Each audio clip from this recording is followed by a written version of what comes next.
नाशिकच्या पंचवटीत jogging track असलेल्या Shrikrishna garden समोर साकारलाय 7 मजली देवीदास हाईट प्रकल्प। मग येताय ना आजच आपला फ्लॅट बुक करायला देवीदास हाईट्स मध्ये। आमचा मोबाईल क्रमांक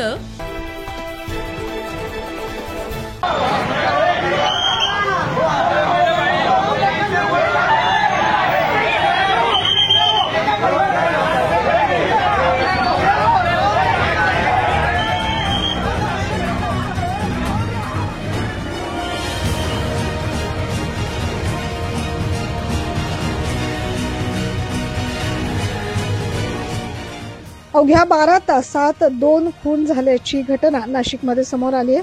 पाथर्डी फाट्याजवळ असलेल्या एका कॅफेमध्ये तरुणाची हत्या झाल्याचं समोर येत आहे।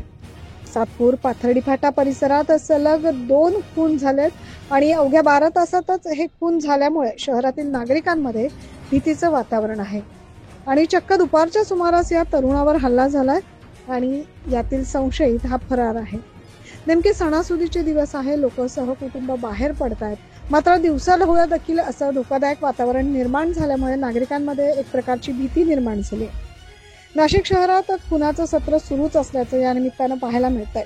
शहरातील सातपूरच्या अशोकनगरमध्ये एका 20 वर्षीय तरुणाची धारदार शस्त्राने हत्या केल्याची घटना ताजी असतानाच आज दुपारच्या सुमारास पाथर्डी फाट्याजवळील सेल पेट्रोल पंप या ठिकाणी एक कॅफे आहे, त्या कॅफेमध्ये 10 ते 12 जणांच्या टोळक्याने एका तरुणाचा खून केल्याची धक्कादायक घटना घडली।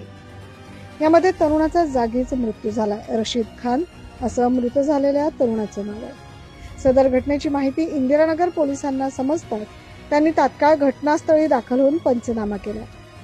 सध्या सदर मृतदेह नाशिक जिल्हा रुग्णालयात शवविच्छेदनासाठी पाठवण्यात आला।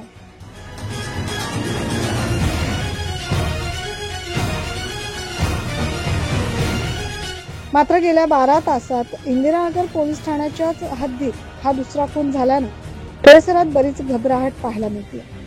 हल्ल्यातील संशयित हा अद्याप फरार असून पोलीस या घटनेचा तपास इंदिरानगर पोलीस करतात। 9 न्यूज महाराष्ट्रासाठी प्रतिनिधी नितीन चव्हाण।